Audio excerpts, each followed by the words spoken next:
আজকে কি করছো? চিংড়ি ফুলকপি? বাহ বাহ বাহ। এখন আমি চিংড়ি মাছ ভেজে রেখেছি, হালকা করে ভেজেছি গুলোকে। আর এখানে ফুলকপিটা ভাজা হচ্ছে। আমি আলুগুলো ভেজে তুলে নিয়েছি, এই যেখানে নুন হলুদ দিয়ে ভালো করে আলুগুলো ভাজা গেছে, ফুলকপি ভেজে রেখেছি। এবার গোটা গরম মশলা ফোড়ন দিয়ে দিচ্ছি, আর তেজপাতা জিরে ফোড়ন দিলাম। এখানে বেশ কিছুটা পেঁয়াজ কুচি দিয়ে আদা রসুনটা একটু ভাজা ভাজা করে নেবো। টমেটো কুচি দিয়েছি, তাতে অল্প একটু নুন দিয়ে দিয়ে টমেটো।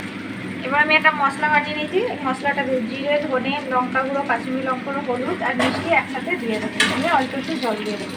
এখানে আমি কড়াইশুঁটি রেখেছি, কড়াইশুঁটি এবার দিয়ে দেবো। এটা কষানো হয়ে গেছে, এবার আমি আলু মশলাগুলো দিয়ে দেবো, এবার দিয়ে রাখা ফুলকপিটাও দিয়ে দেবো।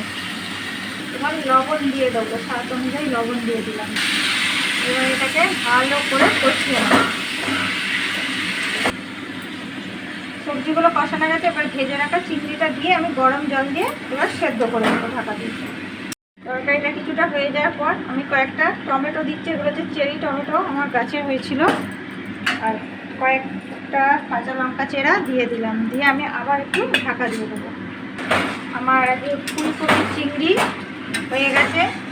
এতে এবার একটু গরম মশলা দিয়ে দেবো, আর ধরে পাতা সরিয়ে দেবো। ব্যাস হয়ে গেল আজকে রেসিপি। ভালো লেগে থাকলে অবশ্যই লাইক কমেন্ট করো, পারলে সাবস্ক্রাইব করে দেবে। সকলকে অনেক অনেক ধন্যবাদ। অল্প একটু ঘি, বেশি তো আবার খেলে খারাপ। গরম মশলা, ব্যাস এখন আমার রেসিপি।